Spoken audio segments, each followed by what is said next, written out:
우리가 주님의 공생애라는 말씀을 들어보셨을 겁니다. 우리는 전부 다 사적인 인생을 살지만 주님은 하나님의 아들이 이 땅에 오셔서 이 땅에 오신 목적을 이루시는, 아들이 이 땅에 온 것은 아버지의 원을, 아버지의 뜻을 이루기 위하여 아들이 보냄을 받으신 분인데, 그 공생애가 바로 주님께서 복음을 가르치고 그리고 복음을 선포하시고 그리고 온갖 병자들을 낫게 하시고, 그래서 끝내 십자가에 죽기까지 모든 일을 이루시고 그리고 부활하시고 승천하신, 그게 이 지상의 공생애고요. 그리고 지금 이제 우리 주님께서는 보좌 우편에 계시고, 하나님으로서는 모든 곳에 계시지만 사람으로서는 보좌 우편에 계시고, 그리고 끝내 재림의 때, 마지막 때 이 땅에 오시는, 그걸 우리가 공생애라고 합니다. 그런데 주님의 이 공생애, 이 주님이 이 땅에 오신 대속사역, 우리를 대신하여 죄를 속하는 그 사역, 이것을 준비하고 길을 닦은 그러한 사람이 있었습니다. 그것이 바로 세례 요한입니다. 이미 우리는 말씀을 통하여서 세례 요한이 레위 지파 아론, 그 대제사장의 가문의 후손이다. 샤가랴와 엘리사벳, 그의 아들이고, 우리 주님보다 6개월 먼저 잉태되고 또 6개월 먼저 난 사람이고, 특별히 천사 가브리엘이 나타나서 세례 요한이 어떤 사람이냐를 가장 잘 알려주는데, 주 앞에서 큰 자고 포도주와 독주를 금하고 모태에서부터 성령이 충만하고 엘리야의 심령과 능력으로 이스라엘 자손을 하나님께 돌아오게 한다. 그리고 무엇보다도 마지막에 딱 전곡을 찌르는 주를 위해 세운 백성을 준비한다. 이렇게 가브리엘이 먼저 알려줬습니다. 샤가랴에게 알려줬어요. 아들이 와서 이런 일을 할 거다. 그래서 주를 위해 세운 백성을 준비한다. 이제 세례 요한이 주님의 공생의 사역 전에 준비하는 일을 하는 것입니다. 크게는 복음을 전하고 그리고 세례를 주는 이 두 가지 일을 오늘 성경을 통하여 우리가 마태마가 누가복음에 같이 나오는 말씀을 같이 비추어서 보겠습니다. 이때가 언젠가 하면 디베르 황제 15년이다. 누가복음 3장 1절에서 2절까지 그렇게 나옵니다. 가이사 아구스도가 초대 황제라고 볼 수 있습니다. 로마에서. 시저가 아닙니다. 아구스도입니다. 아구스도가 한 15년, 우리로 말하면 주후 한 15년 정도까지 그때 살아 있었습니다. 그리고 이 아구스도가 죽고 난 다음에 이제 그 다음 황제가 디베리오입니다. 그대로 영어식으로 하면 티베리우스. 근데 우리 이제 성경에는 디베리오가 이제 2대 황제입니다. 이 디베리오 15년입니다. 15년에 이제 세례 요한의 활동을 시작한다는 것인데, 이렇게 본다면 뭐겠습니까? 아우구스투가 죽었을 때가 세례 요한이 15살 때, 그리고 디베리오가 왕이 됐을 때, 그때가 이제 세례 요한이 15살 때이고, 그리고 이제 15년 후니까 그렇게 보시면 되겠습니다. 그 세례 요한하고 우리 주님의 6개월 차이가 난다고 봤을 때, 정확하게는 우리가 성경이 알려주지 않지만 그렇게 차이가 난다고 봤을 때 우리 주님하고도 생각해 볼 수가 있겠죠. 이 당시에 이제 이스라엘 땅은 그 헤롯 아켈레오는 벌써 쫓겨납니다. 지난 시간에 말씀드렸듯이 9년 다스리다 쫓겨납니다. 쫓겨나서 저 비엔나로 쫓겨납니다. 그리고 그 자리에는 누가 와서 다스리는가 하면 바로 총독이 들어옵니다.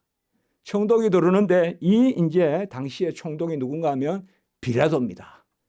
빌라도가 한 2년 다스렸을 때입니다. 이때가. 그러니까 우리 주님이 이제 공생애 할 때, 시작할 때 빌라도가 유대 땅을 다스려요. 유대와 사마리아, 이두메 이쪽은 빌라도가 다스립니다.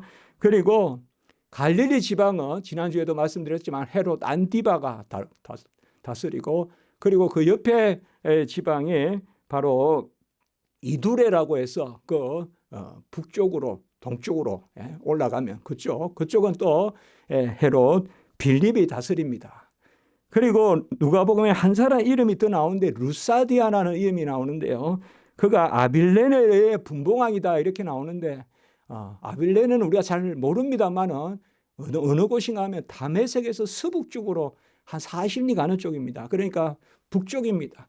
그러니까 크게는 그것을 우리가 이스라엘의 경내다 이렇게 보고 성경은 누가복음은 그렇게 전하는 것입니다. 어쨌든 헤롯 안디바가 갈릴리를, 또 헤롯 빌립이 그 옆에 오른쪽 그 동쪽 지역을 다스리고, 그리고 빌라도가 이제 다스리고, 그때 이스라엘은 지도자가 누굴까요? 역시 제사장이죠. 대제사장이 누군가 하면 바로 안나스와 가야바가 대제사장일 때다. 그렇게 누가복음은 전하고 있습니다. 그런데 대제사장은 결코 둘이 있을 수가 없거든요. 그런데 어떻게 안나스와 가야바가 대제사장이 되느냐? 그러니까 이것은 분명한 것입니다. 안나스가 사위인 가야바에게 물려줬는데 사실상 실권은 안나스가 가지고 있는 것입니다. 장인이 가지고 있는 거예요. 이 안나스가 아주 음흉한 사람이거든요. 그 사위도 말할 것 없지만 사위보다 안나스가 더한 사람이거든요. 그래서 성경은 안나스와 가야바가 대제사장이다, 그렇게 우리에게 알려주고 있습니다. 다른 말씀을 우리가 정확하게 말하지는 않고 하나님의 말씀이 빈들에서 세례 요한에게 임했다 이렇게 하면 나옵니다. 빈들이라는 것은 바로 강야를 뜻하겠죠. 하나님의 말씀이 임했다.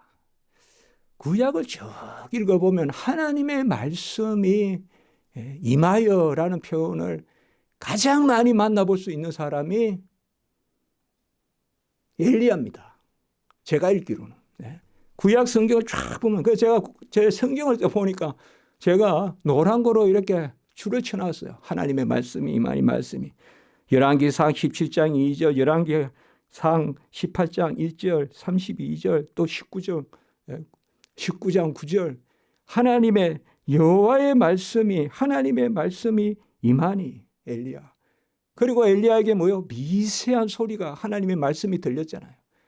지진에도 없고 불에도 없고 바람에도 없는데 세미한 음성을 듣잖아요. 엘리야는 하나님의 말씀을 들었어요. 그리고 뭐라 했습니까? 하나님의 말씀이 없이는 비도 안 내린다. 그것도 엘리야가 선포한 거거든요. 그러니까 계속 엘리야가 보면 하나님의 말씀이 길르앗에 우거하는 디셋 사람 엘리야에게 임한지라, 그 개념이거든요. 엘리야도 우거했다 이 말이에요. 어느 웅크리고 있었다 이 말이에요. 어느 구석에 있었다 이 말이에요. 길르앗이라는 것은 저 북쪽입니다. 서쪽 북쪽. 거기는 강야 초지예요. 그러니까 엘리야하고 지금 세례 요한이 비슷한 상황인 거예요. 세례 요한은 빈들에서, 빈들이 강야입니다. 유대 강야. 유대 강야는 특별히 어딘가 하면요, 여리고에서 예루살렘 쪽을 바라보면 그쪽 주변이 사실 여리고만 우리나라 말로 해서 오아시스 있지 않습니까? 관정이라고 하는데 물이 콱 쏟는 곳이 한 곳 있습니다. 여리고 가보면. 그 여리고는 고물 가지고 그 동네가 삽니다. 여리고가. 그래서 여리고에는 종려나무가 많습니다. 그래서 종려나무의 도시라 하거든요. 여리고를. 지난 시간에 우리가 봤죠. 헤롯 대왕이 여리고에서 죽었다 했지 않습니까? 그 여리고가 그곳인데 금방 벗어나면 강야입니다. 유대 강야입니다. 그래서 그 강야가 점점 더 심해지면 쭉 내려가면 이제 사해까지 넘어갑니다. 저기 우리가 여매라고 부르는 거 있지 않습니까? 그런데 거기에 빈들에 하나님의 말씀이 임했다. 이것은 벌써 이스라엘 백성에게 하나님의 말씀이 임했다. 이거는 선지자를 뜻합니다. 선지자를 뜻합니다. 이 세례 요한이 마지막 선지자입니다. 예언된 마지막 선지자. 우리가 구약의 마지막 성경이 뭡니까? 바로 말라기서지 않습니까? 말라기서 3장 1절에 보면 보라 내가 내 사자를 내 앞에 보내리니 그가 내 길을 준비하리라. 내 사자는 천사를 뜻하는데 이 사자란 말은 천사고, 천사는 곧 하나님의 힘부는 꾼, 일꾼이 천사거든요. 일꾼 사자거든요. 그러니까 보라 내가 내 일꾼을 보낸다. 내 메신저를 보낸다. 내 말을 입에 넣어서 보낸다. 그것이 바로 말라기 3장 1절에 예언된 거고, 말라기 4장 5절에 보면 내가 선지자 엘리야를 너희에게 보내리니, 이게 거의 마지막 구약의 예언입니다. 그리고 예언이 그치고 이제 신약 시대로 넘어가거든요. 말라기서가 구약의 마지막 우리 말씀이지 않습니까? 내가 선지자 엘리야를 너희에게 보내려니. 그리고 오늘 또 이제 누가복음, 마태, 마가, 누가에 다 인용되어 있는데 조금씩 다릅니다만, 마태복음에서는 한 절만 인용되어 있고, 마가복음은 두 절이 인용되어 있고, 또 누가복음은 세 절이 인용되어 있고, 그게 바로 이사야서 40장 3절에서 5절입니다. 혹시 기억나십니까? 이사야서 40장은 바로 뭐라고 했습니까? 이사야서 중에 신약의 시작이라고 했지 않습니까? 이사야서가 66장으로 되어 있는데 앞에 39장은 구약 부분이고 40장부터 66장까지 27장은 신약 부분이고, 거기 40장 1절에 바로 이루하라, 이루라는 말이 나온다 했지 않습니까? 그리고 40장에 이어지는 그 3절의 말씀에 보러 광야에서 애치는 자의 소리가 있어 이르되 주의 길을 예비하라, 그의 오실 길을 곧게 하라. 이 예언의 말씀이 이사야에게 주어집니다.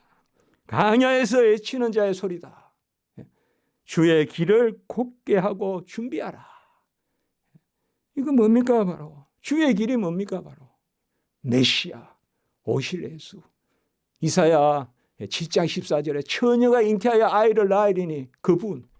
또 이사야 9장 6절에 뭐예요?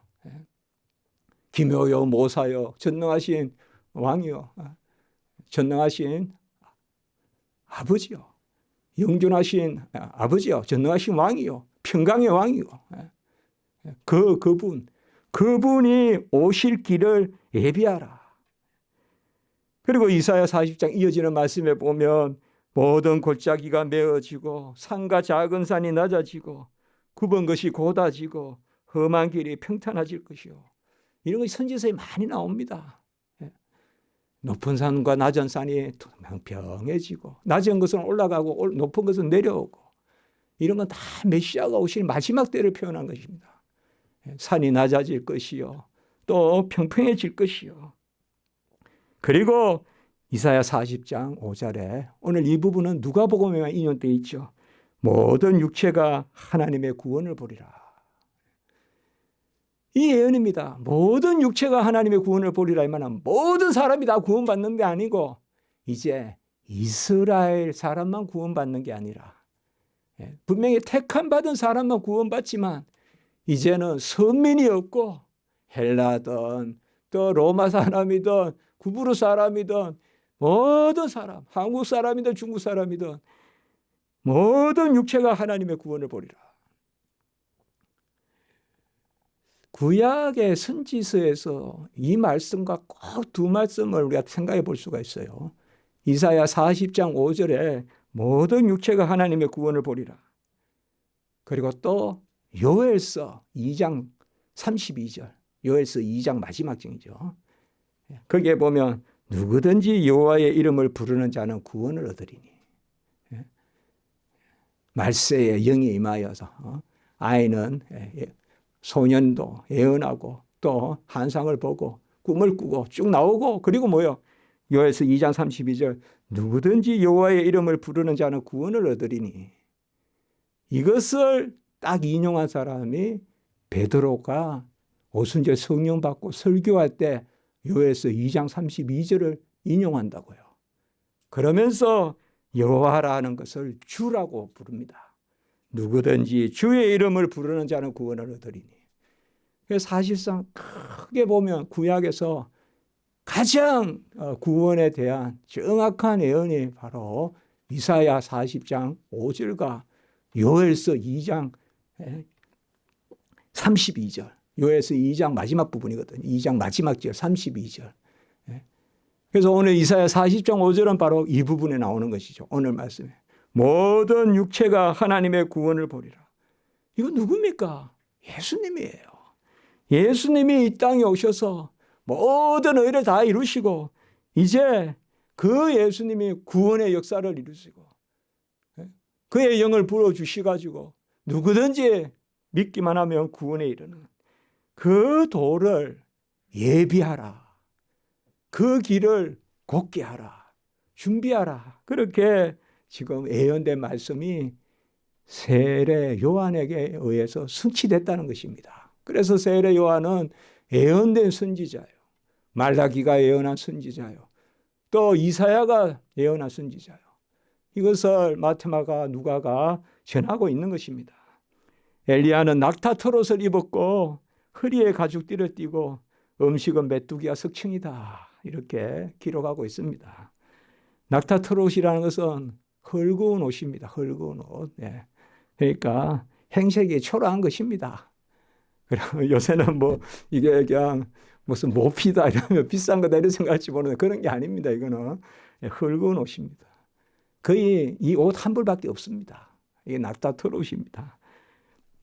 허리에 가죽띠라는 것도 그렇습니다. 그냥 아주 허술한 것입니다. 가죽띠를 띠고 털이 많다. 그렇게 표현된 게 바로 또 엘리야지 않습니까? 열왕기에 보면. 엘리야가 보면 털이 많고 허리에 가죽띠를 띠었다. 엘리야 똑같습니다. 행색이 지금. 엘리야도 길르앗 땅에 우거했고 아까 말씀드렸지만 여기에 세례 요한은 언제부터 강야에 나갔는지 모르는데 말씀을 받고 강야에 나갔는지 강야에 있는데 말씀이 임했는지 그건 정확하게 모릅니다만은 우리는 그냥 강야에 하나님의 이끌림을 받아서 강야에 가서 말씀 받았다. 그렇게만 보시면 되겠습니다. 빈들에서 말씀을 받았습니다. 금욕적인 삶을 살았고 특별히 우리 주님이 그렇게 말씀했잖아요. 세례 요한이 와서 떡도 먹지 아니하고 포도주도 마시지 아니하니 너희는 귀신이 들렸다고 하더니 또 내가 너희와 더불어 먹고 마시니까 또 나보고 또 뭐라 하냐. 우리 주님이 그렇게 말씀하잖아요. 거기에 보면 세례 요한은 떡도 먹지 아니하고 포도주도 마시지 아니했다. 이것은 물론 안지는 굶고야 사람이 살 수 없겠죠. 그래서 일상적으로 우리가 먹는 그러한 가미된 떡, 소금이라도 친 떡 이런 거는 먹지 않고 그저 거친 음식만 먹고 그저 메뚜기 석청이라는 것은 석청은 뭔가 하면 그냥 자연의 꿀이거든요. 자연의 꿀. 그건 어떤 정지에서 이렇게 맛있게 한 게 아닙니다. 그냥 이렇게 먹는 거죠. 그건 그렇게 맛이 있는 꿀이 아닙니다. 석청은. 그래서 그것을 먹고 이제 활동을 하는 것입니다. 그 유대 강야에서 어디에서 세례 요한이 그렇게 항상 보면요. 세례 요한이 어디에서 세례를 주었을까? 또 우리 예수님은 어디에서 세례를 받으셨을까? 이거는 끊임없이 많은 이야기가 있습니다. 이스라엘 가봐도 그렇더라고요. 모릅니다, 이게. 최소한 5군데, 6군데 이야기하거든요. 근데 성경은, 우리는 성경을 알려주는 것만 알면 됩니다, 우리는. 세례 요한은 분명히 유대 강야에 있었다는 말씀이 나오고, 오늘 3장, 마태복음 3장 1절에 보면, 그리고 또 요단에서 세례를 베풀었고, 그리고 요단강 부근 근처에 있었고, 이렇게 마테마가 누가에는 나오고 요한복음에는 뭔가 하면 바로 요단강 건너편 베다니에 또 있었고, 베다니는 이제 어딘가 하면 베다니는 배가 서는 땅이란 뜻이에요. 배가 서는 곳이란 뜻인데 물이 많이 있었겠죠. 그러니까 베레아 지역으로, 베레아가 이제 조금 남쪽으로 오늘날로 말하면 요르단 지역으로 가는 데가 베레아 지역이거든요. 이쪽으로 들어가는 거기에 요단 건너편에 있었고, 또 요한복음에 한 번 더 나오는데 보면 사마리아와 유대의 경계인 에논 땅에 또 살렘 가까운 에논 땅이다. 살렘이 어딘지도 몰라요. 근데 에논 땅이다. 근데 에논이라는 말이 물이 많은 곳이다. 이 말이에요. 그래서 이제 요한이 정확하게 어딘지 모르지만 오늘 말씀을 통해서 이제 우리가 아는 것은 많은 사람들이 몰려들었습니다. 많은 사람들이. 그래서 요한이 세례 준 사람이 어떤 주석학자는 20만 명이다. 아니면 50만 명이다. 이렇게 생각합니다. 이렇게 막 모여드는 겁니다. 막. 그러니까 그런 넓은 지역에 세력을 미친 것입니다. 어느 구석에 이렇게 있었던 게 아니라는 거 아셔야 됩니다. 크게 몰려드는 겁니다. 요한한테. 세례 요한한테.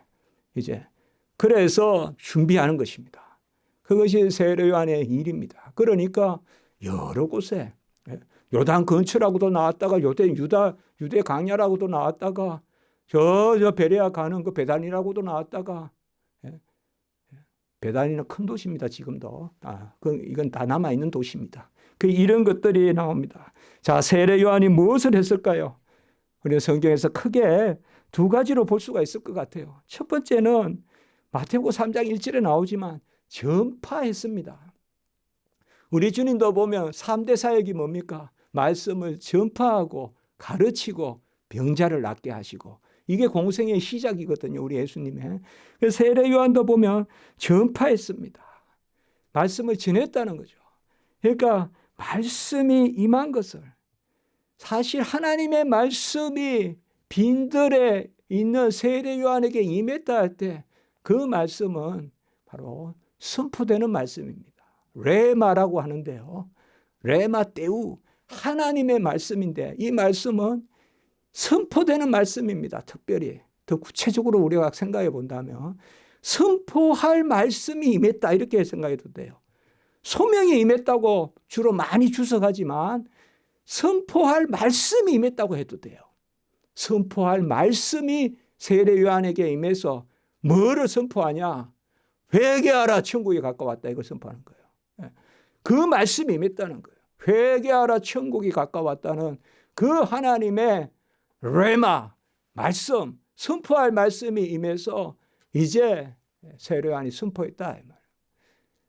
여러분, 성례에는 말씀이 없이 거행되지 않습니다. 우리가 어디 운동장 같은 데서 아무 말씀도 안 듣고 그냥 떡과 잔만 받으라 하면 그건 여러분 받으시면 안 됩니다. 그건 아무 의미 없습니다. 세례도 마찬가지입니다.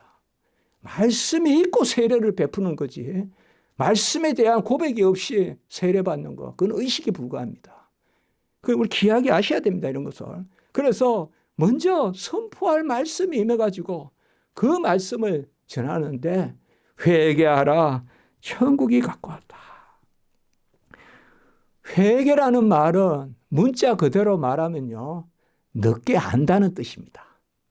아셨죠? 네. 메타노이아라고 하는데요. 메타라는 말은 헬라어로 이후에라는 뜻입니다. 노이아라는 말은 깨달음이라는 뜻입니다. 그러니까 회개라는 말은 늦게 깨닫는다, 늦게 안다, 그래서 돌이킨다, 그 뜻입니다. 그러니까 알고 돌이키는 겁니다, 회개라는 단어. 그래서 굳이 말한다면 화살이 제자리로 찾아 들어가는 거, 뿍 저렇게 쌓았는데 쭉 이쪽으로 가가지고 간역을 맞춘다면 그게 이제 회개입니다. 회개예요. 쭉 이렇게 가서 제자리로 가는 거, 그게 회개입니다. 우리가 성경에서 비유에서 회개를 가장 잘 보여준다면 탕자의 비유, 그게 가장 중요한 회개의 비유입니다. 뭐요? 헤매다가 자기가 있을 곳으로 돌아가는 거예요. 바로 집으로 가는 거죠. 아버지의 집으로 가는 거죠. 그게 회개예요, 회개. 그래서 회개하라. 이스라엘 백성은 하나님에 대한 오경을 읽고 선지서를 읽고 역사서를 읽고 시편을 읽고 잠언을 읽고 전도서를 암송하고, 그런데 정작 그들은 멀어져 있다, 이 말이에요. 그래서 다시 돌이켜서 제 궤도로 돌아오라. 회개하라. 회개는 그저 정서적인 뉘우침이 아닙니다. 뭐 찔리네, 그게 아닙니다. 회개는 진리애로 돌이키는 것입니다. 말씀애로 돌이키는 것입니다. 그래서 자복하는 것입니다. 자복. 오늘 마태복음 3장 6절에 보면 자복이란 말이 나오죠. 자복이란 말은 자백이란 말해도 됩니다. 자백. 이게 무슨 말인가 하면 헬라 또 한번 인용하겠습니다. 엑스몰로기아라고 하는데, 호몰로기아란 말은 고백이에요. 액이라는 말은 내놓는다는 거고, 내 안에서 고백을 표현하는 거예요. 근데 잘 아셔야 돼요. 자복이라는 것은 사람에게 하는 게 아닙니다. 하나님 앞에 심령으로 하는 것입니다. 그러니까 뭐예요? 이제 회개라는 말은 진리를 깨달아서 온전한 곳으로 돌이키는 것이고, 진리가 나에 의하여 온전하게 돌이킬 때 뭐예요? 우리에게 인증이 있잖아요. 아멘이 있잖아요. 그래서 눈물 흘리잖아요. 내가 그 진리를 받아서 아멘 하니까 내가 망하였도다, 내가 잘못 살았도다, 그렇게 하지 않습니까? 그때 나에게 진리의 토설이 있다고요. 옷을 찢는 게 아니라 마음을 찢어서, 그래서 바깥으로 고백을 내미는 건데, 잘 아실 것은 사람을 찾아가서 무슨 고해성사하고 그렇게 하는 게 아닙니다. 목사를 찾아와서 나 죄가 이런데 목사님 내 죄 좀 들어주세요. 이제는 시원합니다. 그게 아니라 하나님 앞에 내놓는 것입니다. 하나님 앞에. 그게 회개입니다. 회개. 말로 하는 것이 아니라 심중에. 우리 안에서 나오는 겁니다.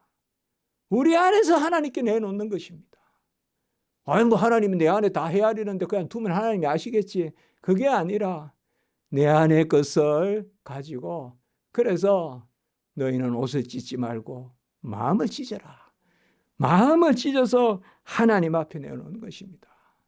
그렇기 때문에 회개하라라는 말은 이러한 아주 복합적인 이야기를 담고 있는 거예요. 회개는 그저 슬픈 일이 아닙니다. 회개는 그저 불쌍한 일이 아닙니다. 그럼 반성문 쓰는 거고, 회개는 반성문 쓰는 게 아닙니다. 회개는 죽음에 속한 거, 나를 끌어당기고 나를 심년에 빠뜨리는 거, 나를 절망하게 하고 나를 낙심시키는 거, 그것을 끄집어내서 그걸 부인하는 겁니다. 그런데 그걸 내 힘으로 할 수 없습니다, 여러분들. 이전 것이 지나가고 새 것이 되는 게 회개입니다. 옛 것이 죽고 새 것이 사는 것이 회개입니다. 그런데 죽이는 것도 사는 것도 내가 못합니다. 하나님이 하십니다. 그래서 회개가 있어야 은혜가 임하는 것이 아니라 은혜가 있어야 회개가 일어납니다. 은혜가 있어야 회개가 일어나요. 그게 회개를 이야기하는 긴 이야기예요. 우리가 책 같은 데 보면 회개다 이렇게 나오면 주로 회개의 공로라는 건 없습니다. 우리가 회개 자랑하면 안 되죠.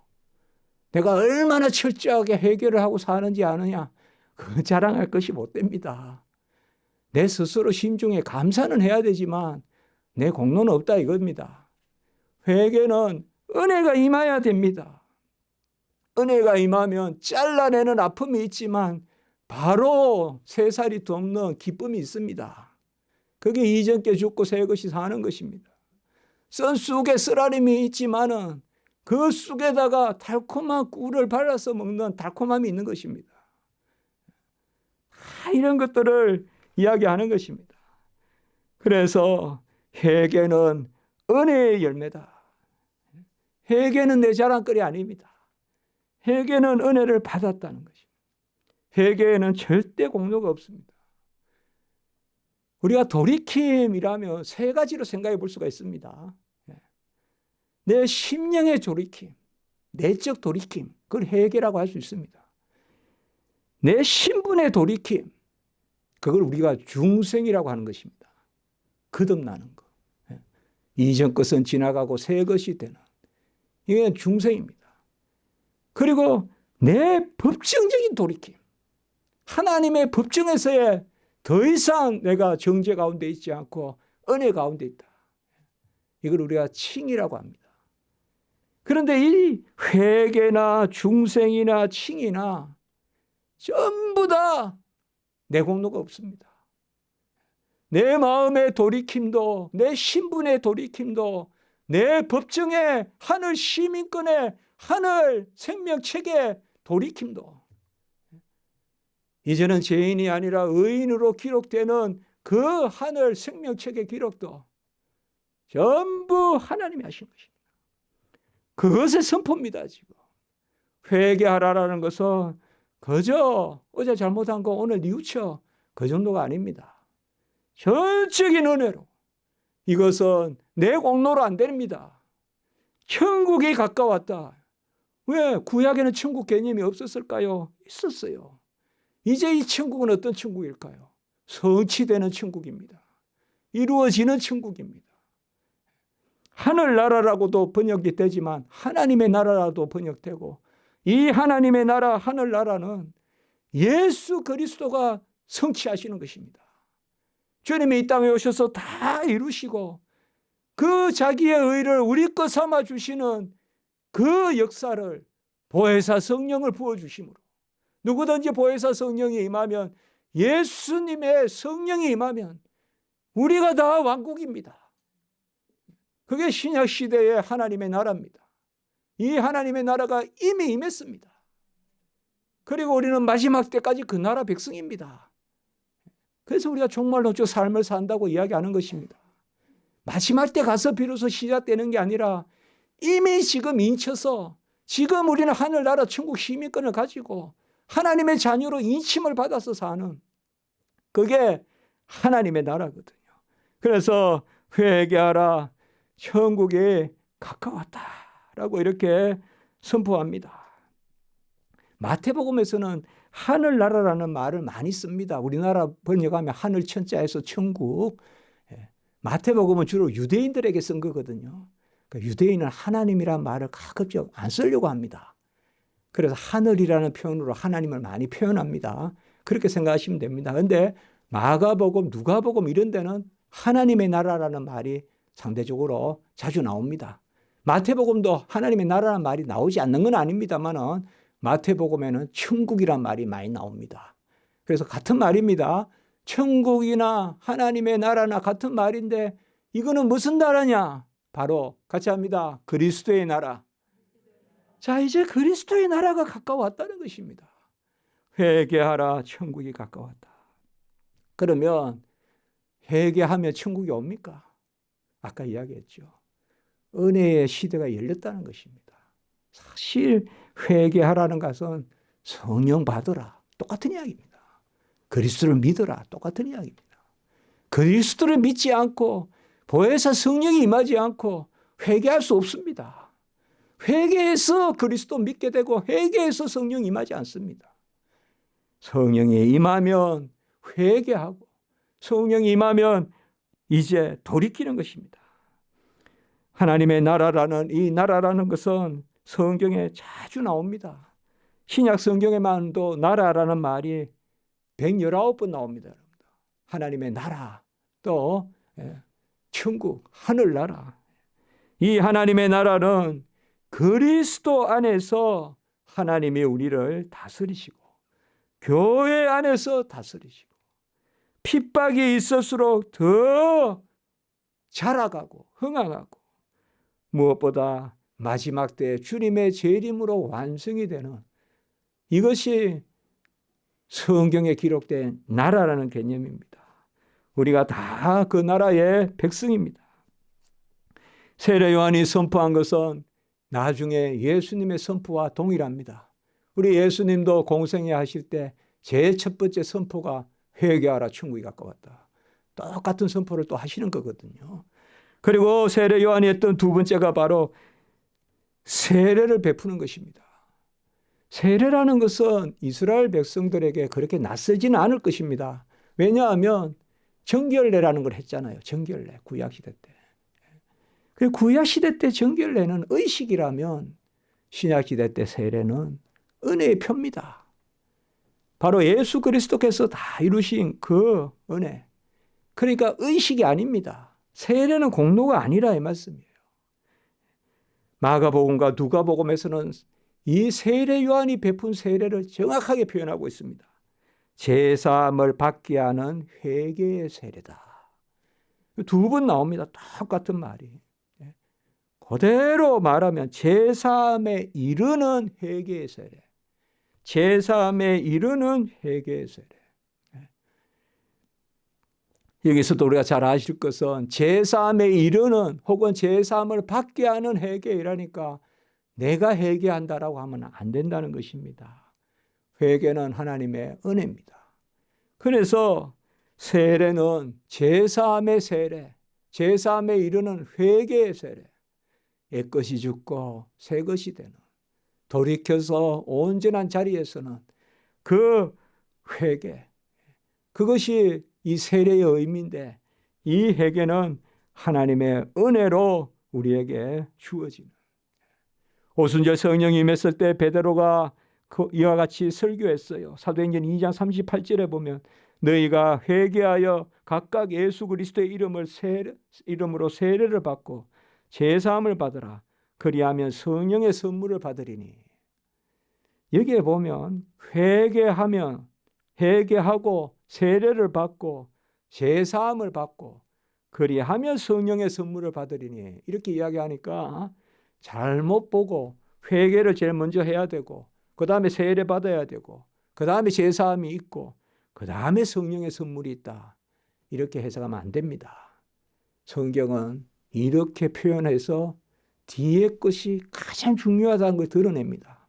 같이 합시다. 은혜의 동시성. 은혜의 동시입니다. 동시.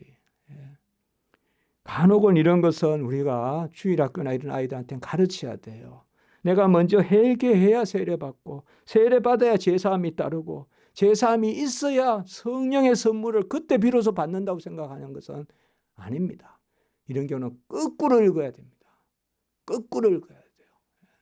너희가 성령을 받은 것이 율법의 행위로냐 아니면 듣고 믿음으로냐. 갈라디아 3장 2절. 이것도 잘못 해석하면 듣고 믿어서 성령 받았다 이렇게 생각해요. 아닙니다. 성령을 받으면 듣고 믿습니다. 그러니까 세례가 그겁니다. 지금 이게 신약 시대입니다. 새로운 세대입니다. 그래서 제사함에 이르는 회개의 세례. 여러분 회개가 은혜로 주어지는 게 얼마나 감사합니까? 내 죄를 누가 가져갈 수 있습니까? 물론 빚진 거 갚을 수는 있을지 몰라도 그렇다고 죄가 없어지지 않지 않습니까? 내 마음의 죄를 누가 지어줄 수 있습니까? 우리는 그 죄 때문에 병들어가지 않습니까? 죄 때문에 스스로 좌절하고 절망하지 않습니까? 내 자신에 실망하지 않습니까? 그런데 이전 것은 지나갔으니 새 것이 되었다. 그리고 우리를 온전한 자리에 앉혀주지 않습니까? 그래서 이 회개의 선포는 그저 작은 게 아닙니다. 전체 은혜의 선포인 것입니다. 이 회개의 선포는 중생의 선포고 칭의의 선포고 거듭남의 중생 그리고 하나님이 우리를 어렵다 여기고 자녀 삼아 주시는 그 칭의 그것의 선포입니다. 그래서 세례를 베푼다는 것은 그러면 이것이 누가 하는 이 의의가 어디 있겠습니까? 세례 요한은 세례를 베풀지만 준비하는 세례입니다. 아직까지 구약 시대 때 머물러 있는 세례입니다. 참 세례는 한 세례밖에 없습니다. 같이 합니다. 주님의 세례, 그리스도의 세례. 그리스도의 세례는 뭐예요? 나보다 뒤에 오는 분은 성령과 불로 세례를 준다. 나는 물로 세례를 주지만 물은 표상이지만은 표징이지만은 실체는 성령입니다. 성령이 어떻게 우리에게 세례가 주어집니까? 예수님이 우리를 위하여 죽으시고 부활하시고 성천하셔서 그 예수님의 영을 우리에게 내려주시니까. 그래서 세례는 하나밖에 없어요. 물세례가 따로 있고 불세례가 있는 게 아니라 불세례는 바로 성령 세례를 뜻하는 거예요. 성령 세례밖에 없다 이 말씀입니다. 그래서 이 세례를 받으러 바리새인들, 사두개인들, 하여튼 유대지방 사마리아 다 몰려듭니다. 대단한 일이 일어난 겁니다. 그러니까 세례 요한을 살려두면 안 되죠. 그 나중에 죽이죠.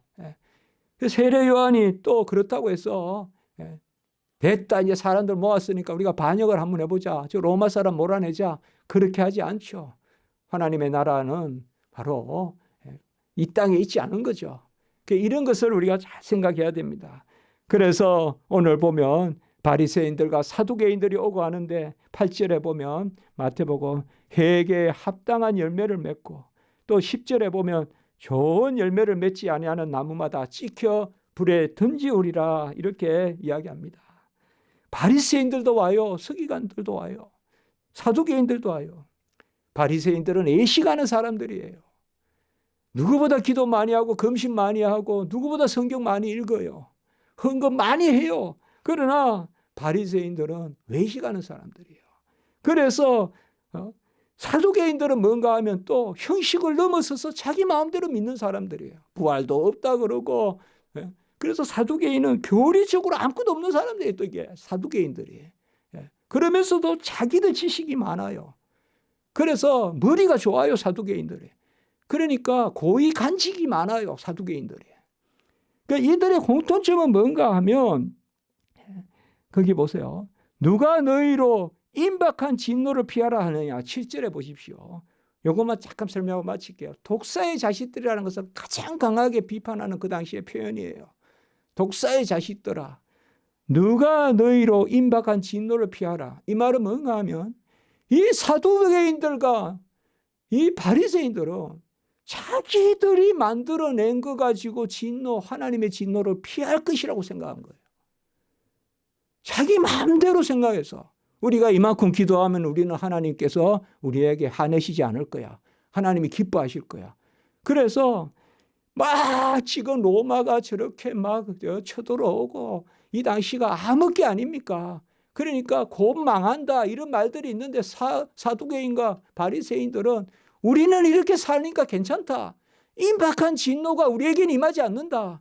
그러면서 신앙생활을 했던 사람이고 그러면서 사람들을 모아서 자기들의 단체를 만들었던 사람들이에요. 그러니까 뭐예요? 누가 너희에게 임박한 진노를 피하라 하더냐. 독사의 자식들아.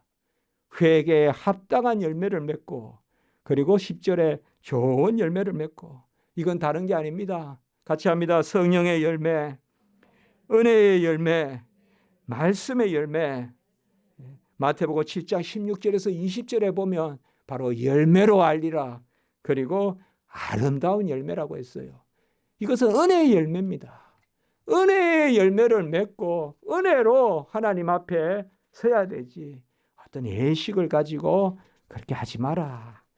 그래서 그러한 은혜가 임하면 누가복음에 보면 두 버릇 있는 사람은 없는 사람 나눠주라. 그리고 먹을 것도 내가 먹을 것 좀 남아있거든. 서로 나눠서 먹어라. 이렇게 세례요한이 합니다. 바리새인과 서기관들에게. 그리고 군인들에게 왔을 때는 바로 급료에 만족해라. 군인들은 조금 주고 이렇게 막 건세로 이렇게 먹잖아요. 군인들이 가면 식당에 가서도 공짜로 먹고 막 이런 거 하잖아요. 옛날에 그런 거 하지 마라. 급료 받은 대로 해라. 그리고 세리들에게는 공정하게 분배해라. 이런 이야기를 합니다. 이제 오늘 말씀을 여기서 맺겠습니다. 바로 주님의 길을 예비하고 곧게 하고 우리 주님께서 모든 것을 평평하게 하시는 그것은 바로 회개하라 천국이 가까웠는데 이 회개하고 천국이 가까운 게 바로 예수님이 오시는 거죠. 천국이 가까운다는 것은 무슨 나라가 들어오는 게 아니라 주님이 오신 거죠. 이제 이거 선포하는 거예요. 메시아가 오셨다는 거죠. 메시아가 오셨다. 그 길로 우리가 가자. 길을 예비하고 길을 곧게 하는 그 세례요한의 사역. 이 세례요한은 여자의 후손 중에 가장 이만한 사람이 없다고 했는데 우리가 하나 감사할 것은 우리가 세례요한보다 더 낫다는 것입니다. 이 시대에 신약 시대에 세례요한은 구약시대에 속해 있는 마지막 선지자거든요. 우리는 이 시대에 하나님의 백성이요. 왕같은 제사장이요. 거룩한 백성이요. 천국의 시민이요. 기도드리겠습니다. 거룩하고 자비로우신 하나님 아버지, 세례요한이 여호와의 사자로서 일꾼으로서 주의 길을 예비하는 아버지, 우리는 주님 다 이루신 그 은혜를 누리는 자리에 있습니다. 우리가 오히려 세례요한보다 더 감사할 일이요. 우리가 지금 행하는 일이 세례요한보다 더 큰 일이요. 우리가 이 모든 것을 마음에 새기고 이전 것이 다 지나갔으니 나의 나된 것으로 기뻐하고 감사하고 새 것, 새 열매, 은혜의 열매, 아름다운 열매 많이 맺는 그러한 하나님의 귀한 나무들 되게 해 주시옵소서. 예수님의 이름으로 기도드리옵나이다. 아멘.